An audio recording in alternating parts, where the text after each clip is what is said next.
সম্মানিত সুধী আসসালামু আলাইকুম।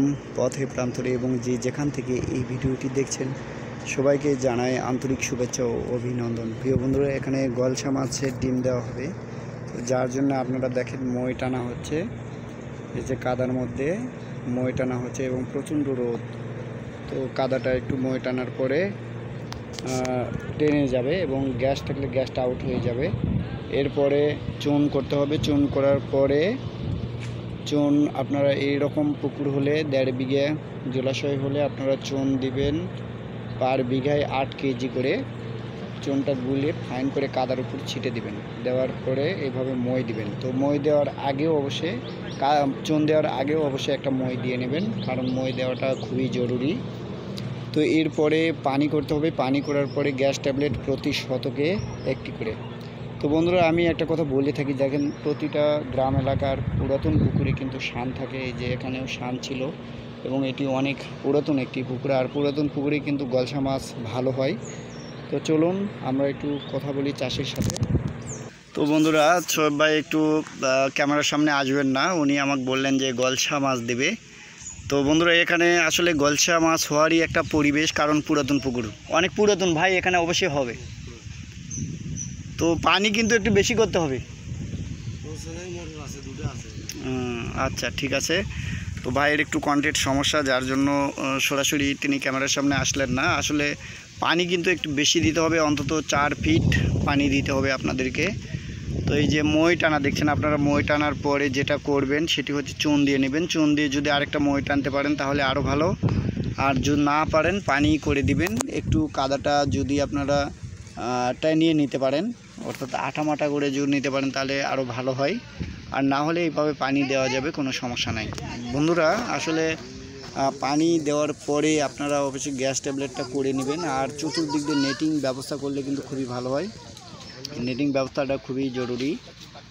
চতুর্দিক দিয়ে নেটিং ব্যবস্থা করার পরে আপনারা পানি দেওয়ার পরে গ্যাস ট্যাবলেট দিয়ে নেবেন। গ্যাস ট্যাবলেট দেওয়ার পরে আপনারা বিঘা প্রতি ইউকা 100 ml এবং প্রোবায়োটিক ইউকা জিওলাইট এটা হচ্ছে 2.5 কেজি এবং জীবাণুনাশক দিবেন 100 ml বিকেসি গ্রুপের।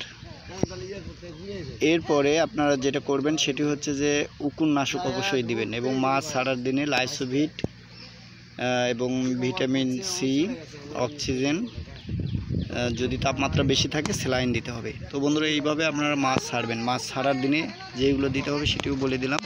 আর তাছাড়া আমার ইউটিউব চ্যানেলে অনেকগুলো ভিডিও রয়েছে, সেই ভিডিওগুলো দেখেও আপনারা কিন্তু শিখতে পারবেন। আর তাছাড়া সরাসরি আপনারা আমার মাধ্যমে আমার সাথে যোগাযোগ করেও মাছ চাষ শিখতে পারবেন এবং করতে পারবেন।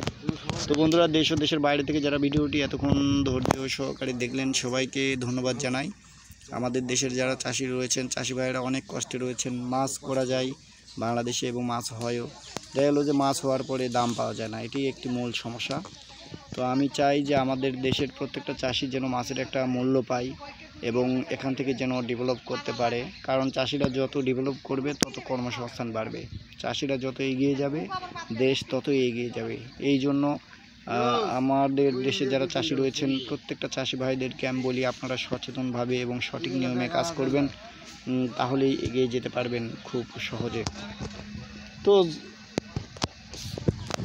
তো বন্ধুরা, আমাদের দেশের প্রত্যেকটা চাষিকে সচেতনতা অবলম্বন করে এগিয়ে যাওয়াটা খুবই জরুরি, কারণ আমাদের দেশের যারা চাষি রয়েছেন তারা একটু অসচেতন, কারণ অনেকেই জানে না যে কীভাবে মাছ চাষ করতে হয়, আবার অনেকেরই ইচ্ছা আছে কিন্তু করতে পারেন না, না জানার কারণে। তো যাদের ইচ্ছা রয়েছে এবং মাছ চাষ করার আগ্রহ আছে তারা সরাসরি আমার সাথে যোগাযোগ করবেন এবং আমার মাধ্যমে আপনারা মাছ চাষ শিখতে পারবেন। বন্ধুরা, শিক্ষার কোনো শেষ নাই, আসলে আমাদেরকে আরও জানতে হবে এবং এগিয়ে যেতে হবে, সফলতার সাথে বয়ে আনতে হবে সফলতা।